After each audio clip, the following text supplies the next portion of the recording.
ബിസ്മില്ലാഹിർ റഹ്മാനിർ റഹീം അൽഹംദുലില്ലാഹി റബ്ബിൽ ആലമീൻ വസ്സലാത്തു വസ്സലാമു അലാ റസൂലിഹിൽ അമീൻ വഅലാ ആലിഹി വസഹ്ബിഹി അജ്മഈൻ. പ്രിയമുള്ളവരെ, അസ്സലാമു അലൈക്കും വറഹ്മത്തുള്ളാഹി വബറകാതുഹു. ഇന്നത്തെ ചോദ്യം രാത്രി നമസ്കാരത്തെക്കുറിച്ചു പറഞ്ഞപ്പോൾ എപ്പോൾ എന്ന് നമ്മൾ മനസ്സിലാക്കി. ഇനി എത്ര റക്അത്താണ്, എങ്ങനെയാണ് രാത്രി നമസ്കാരം? ഇതാണ് ഇന്നത്തെ ചോദ്യം. ഇന്നലെ നമ്മൾ വിശദീകരിച്ചു. രാത്രി നമസ്കാരത്തിൻ്റെ സമയം റമദാനിൽ മാത്രമല്ല, എല്ലായ്പ്പോഴും ഖിയാമുൽ ലൈൽ, രാത്രി നമസ്കാരം, നിശാ നമസ്കാരം, അതിൻ്റെ സമയം ആരംഭിക്കുന്നത് ഇശാ നമസ്കാരത്തിന് ശേഷമാണ്. ഇശാ നമസ്കരിച്ച് കഴിഞ്ഞ് ആരംഭിക്കുന്നു. ആ സമയം സുബഹി ബാങ്ക് സമയമാകുന്നത് വരെ അത് നീണ്ടു നിൽക്കുകയും ചെയ്യുന്നു. എങ്ങനെയാണ് നമസ്കരിക്കേണ്ടത്? ഒരു സഹാബി നബി സല്ലല്ലാഹു അലൈഹി വസല്ലമയുടെ അടുക്കൽ വന്നുകൊണ്ട് എങ്ങനെയാണ് രാത്രി നമസ്കാരം എങ്ങനെയാണ് നിർവഹിക്കേണ്ടത് എന്ന് അന്വേഷിക്കുകയുണ്ടായി. അപ്പോൾ തിരുമേനി അദ്ദേഹത്തോട് മറുപടി പറഞ്ഞു കൊടുത്തു. അറിയാൻ വേണ്ടി വന്ന് ചോദിക്കുമ്പോൾ എന്താണോ അറിയേണ്ടത് അത് വിശദീകരിച്ചു കൊടുക്കുക എന്നത് പ്രവാചകൻ്റെ ബാധ്യതയാണല്ലോ. തിരുമേനി സല്ലല്ലാഹു അലൈഹി വസല്ലമ പഠിപ്പിച്ചു കൊടുത്തു, ഖിയാമുൽ ലൈലി മസ്ന മസ്ന, രാത്രി നമസ്കാരം ഈരണ്ട് റക്അത്താകുന്നു. അപ്പോൾ ഈരണ്ട് റക്അത്തായിട്ടാണ് രാത്രി നമസ്കാരം നിർവഹിക്കേണ്ടത്. ഫൈദാ ഖശീത സുബ്ഹ, അങ്ങനെ എത്രത്തോളം അത് നിർവഹിക്കാമെന്ന് ചോദിച്ചാൽ സുബഹി ബാങ്ക് കൊടുക്കുന്നത് വരെ അത് നിർവഹിക്കാം.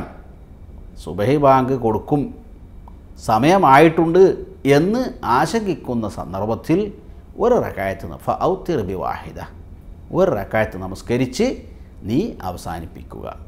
അപ്പോൾ എത്ര റക്അത്ത് നമസ്കരിക്കണമെന്ന്, ഇത്ര റക്അത്തെ നമസ്കരിക്കാവൂ എന്ന്, ഇത്രയധികം നമസ്കരിക്കാൻ പാടില്ല എന്ന്, ഇന്ന എത്ര റക്അത്തിൽ കുറയാൻ പാടില്ല എന്ന്, ഈ രൂപത്തിലുള്ള കൃത്യമായ ഒരു കണക്ക് അദ്ദേഹത്തോടോ വേറെ ആരോടെങ്കിലുമോ നബി സല്ലല്ലാഹു അലൈഹി വസല്ലമ പറഞ്ഞു കൊടുത്തിട്ടില്ല.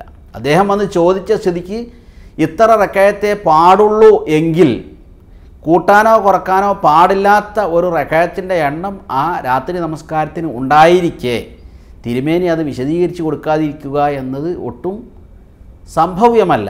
അപ്പോൾ തിരുമേനി അതിൽ ഒരു കൃത്യമായ റക്അത്ത്, ഇത്ര റക്അത്ത് എന്ന് നിശ്ചയിച്ച് കൊടുത്തിട്ടില്ല. തിരുമേനിയുടെ നമസ്കാരങ്ങളെ സംബന്ധിച്ച് എത്ര ആയിരുന്നു നമസ്കരിച്ചിരുന്നത് എന്നതിനെ സംബന്ധിച്ച് പല രൂപത്തിലും ഉദ്ധരിക്കപ്പെട്ടിട്ടുണ്ട്. അതിൽ നിന്നും മനസ്സിലാകുന്നത് ഇത്ര റക്അത്തെ പാടുള്ളൂ, അതിലധികമാകാൻ പാടില്ല, അല്ലെങ്കിൽ ഇത്ര റക്അത്ത് തന്നെ വേണം, അതിലൊട്ടും കുറയാൻ പാടില്ല എന്ന രൂപത്തിലുള്ള ഒരു കണിശത രാത്രി നമസ്കാരത്തിൽ ഇല്ല എന്നതാണ്. രണ്ട് രൂപത്തിൽ നമസ്കരിക്കാം. ധാരാളം ഖുർആൻ പാരായണം ചെയ്തുകൊണ്ട് ദീർഘനേരം നിന്ന് നമസ്കരിക്കുക, ഇതായിരുന്നു പ്രവാചകൻ്റെ ചര്യ.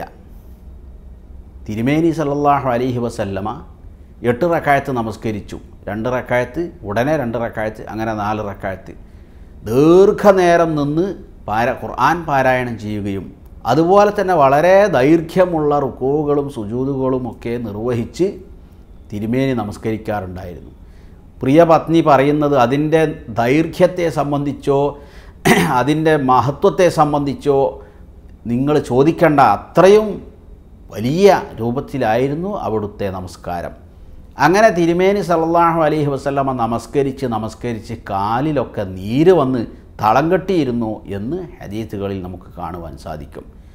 അപ്പോൾ ഒരാൾക്ക് വേണമെങ്കിൽ അത് പിൻപറ്റിക്കൊണ്ട് ദീർഘനേരം നിന്ന് നമസ്കരിക്കാവുന്നതാണ്.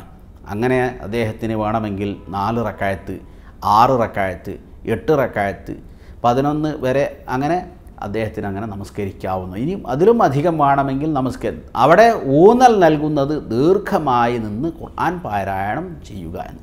ചില ആളുകളെ സംബന്ധിച്ചിടത്തോളം ദീർഘമായി നിൽക്കുക എന്നത് ശാരീരികമായ പല തടസ്സങ്ങളും പ്രയാസങ്ങളും ഉണ്ടാകും. അത്തരം ആളുകൾക്ക് കൂടുതൽ സുജൂദുകൾ വർദ്ധിപ്പിക്കുന്നത് പ്രയാസമുള്ള കാര്യമായിരിക്കുകയില്ല.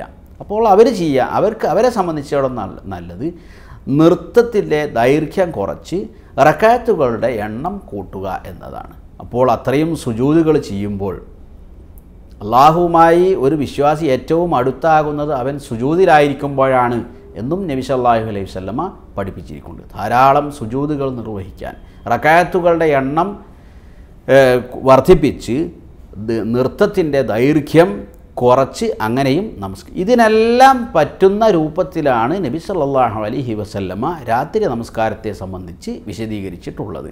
ആകെ കൂടി അതിൽ ശ്രദ്ധിക്കേണ്ടത് രാത്രിയിലെ നമസ്കാരം അവസാനിക്കുന്നത് ഒറ്റയിട്ട് ആയിരിക്കണം.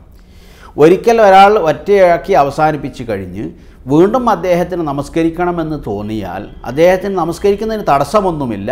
അപ്പോൾ അദ്ദേഹം ചെയ്യേണ്ടത് പിന്നെ ഈരണ്ടായിട്ട് ഇരട്ടയായിട്ടേ നമസ്കരിക്കാവൂ. 3 റക്അത്ത് നമസ്കരിച്ച് ഉറങ്ങിപ്പോയി ഒരാൾ, അദ്ദേഹത്തിന് വീണ്ടും എഴുന്നേറ്റ് നമസ്കരിക്കണമെന്ന് തോന്നിയാൽ അദ്ദേഹം എഴുന്നേറ്റ് പിന്നെ രണ്ട് റക്അത്തുകളാണ് നമസ്കരിക്കുന്നത്. അപ്പോൾ മൊത്തം കണക്ക് കൂട്ടിയാൽ അദ്ദേഹത്തിൻ്റെ രാത്രി നമസ്കാരത്തിൻ്റെ എണ്ണം ഒറ്റയിലായിരിക്കും അവസാനിക്കുക.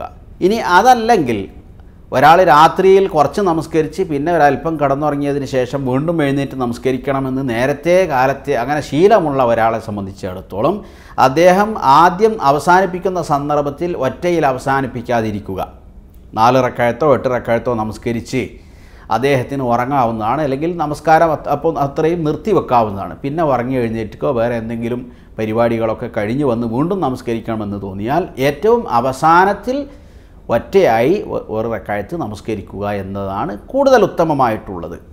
നേരത്തെ ഒറ്റയാക്കി അവസാനിപ്പിച്ചു പോയി എന്നതുകൊണ്ട് വീണ്ടും നമസ്കരിക്കുന്നതിന് യാതൊരു തടസ്സവുമില്ല. അങ്ങനെ ഒരു വിലക്കും ആരും പഠിപ്പിച്ചിട്ടുമില്ല. അപ്പോൾ അതുകൊണ്ട് ആ രൂപത്തിൽ കൂടി നമസ്കരിക്കാവുന്നതാണ്. നമസ്കാരം ഒറ്റയിൽ അവസാനിപ്പിക്കുക. ലാ വിത്റാനി ഫീ ലൈല, ഒരു രാത്രിയിൽ 2 പ്രാവശ്യം ഒറ്റയാക്കി നമസ്കരിക്കരുത് എന്ന് നബി സല്ലല്ലാഹു അലൈഹി വസല്ലമ പറഞ്ഞിട്ടുണ്ട്. കാരണം 2 ഒറ്റ ചേരുമ്പോൾ ഇരട്ടയാകുന്നത് കൊണ്ടാണ് അങ്ങനെ പഠിപ്പിച്ചിട്ടുള്ളത്. ഇതാണ് രാത്രി നമസ്കാരത്തിൻ്റെ രൂപം. അത് ഒറ്റക്കും കൂട്ടായുമൊക്കെ നിർവഹിക്കാവുന്നതാണ്. അതിൽ ഏറ്റവും സൗകര്യപ്രദമായ രൂപത്തിൽ എല്ലാവർക്കും അത് ചെയ്യാവുന്നതാണ്. അള്ളാഹു അനുഗ്രഹിക്കുമാറാകട്ടെ. അസ്സലാമു അലൈക്കും വറഹ്മത്തുള്ളാഹി വബറകാതുഹു.